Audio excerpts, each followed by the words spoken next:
भजन में प्रीति न होने के कारण। भजन में प्रीति न होने के कारण निद्रा आती। जिसमें हमें प्रीति है कभी नींद आ सकती है। मालूम है प्रपंच की बात करने में कभी नींद आएगी। अगर हमें समाचार में प्रीति है, समाचार सुनने में कभी नींद आएगी। झगड़ा करने में प्रीति है तो झगड़ा करने में नींद आएगी। भोग भोगने में प्रीति है तो किसी भी भोग को भोगते समय क्या किसी को नींद आएगी? भजन में ही क्यों आती है? क्योंकि भजन में प्रीति नहीं है। भजन में प्रीति ना होने के कारण निद्रा आती है। यदि हम हठ पूर्वक भजन करते रहे तो भजन में प्रीति हो जाएगी और निद्रा आना बंद हो जाएगी। प्यारे के मिलन की चाह हो जाए फिर नींद आ जाए, कैसे आए? किसी को रुपया की चाह हो जाती है तो ओवर टाइम काम करता है, थोड़ा सो लेता है, दिन भर लगा रहता है, क्योंकि उसे रुपया चाहिए।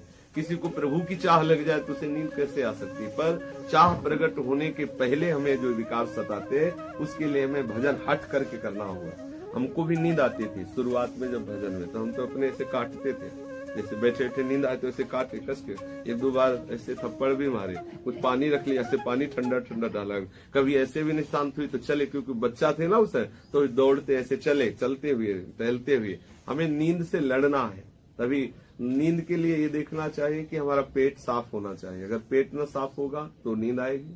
दूसरी बात, नींद ना पूरी होगी तो नींद आएगी। तीसरी बात, तमोगुण की अधिकता के कारण, प्रमाद के कारण नींद आती है। दो में दवाइयों का प्रयोग करके ठीक से चले। जैसे आपका पेट साफ नहीं तो दवा औषधि आदि ले ले।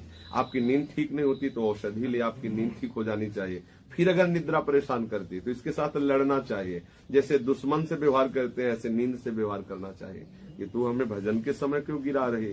खड़े हो जाना चाहिए, खड़े हो जाए, पानी रख ले, जहाँ नींद आवे पानी डाल। एक संत तो बड़े विचित्र थे, वो जब बहुत पहले तो ठंडी का समय था, ठंडी में और नींद आती है, जैसे कंबल आदि ओढ़ लेना, तो वो गए गंगा जी के कगार में बैठ गए। कगार मतलब बिल्कुल नीचे गंगा जी बह रहे, और जहाँ नींद आई झटका लगा तो उसी में गिर गए। दोबारा नींद नहीं आई क्योंकि वो जब गिरे। तो अब इससे लड़ना पड़ेगा, नहीं तो नींद परेशान करके हमारा समय खत्म करे। और प्रपंच में लोगों को कभी नींद नहीं आएगी। आप टीवी देखो, समाचार सुनो, कभी नींद आएगी? नहीं आएगी। प्रपंच में नहीं, भजन में आ जाएगी, सत्संग में आ जाएगी। सत्संग में जहाँ कितने लोग ऐसे कैसे झटके मारते रहते, सत्संग में नींद आ जाती है। जबकि इतना हल्ला मच रहा है माइक से, फिर भी नींद आ जाती है। तो नींद तमोगुण है, वो भजन की विरोधी है। तो हमें उसका विरोध करना, उस पर विजय पानी है।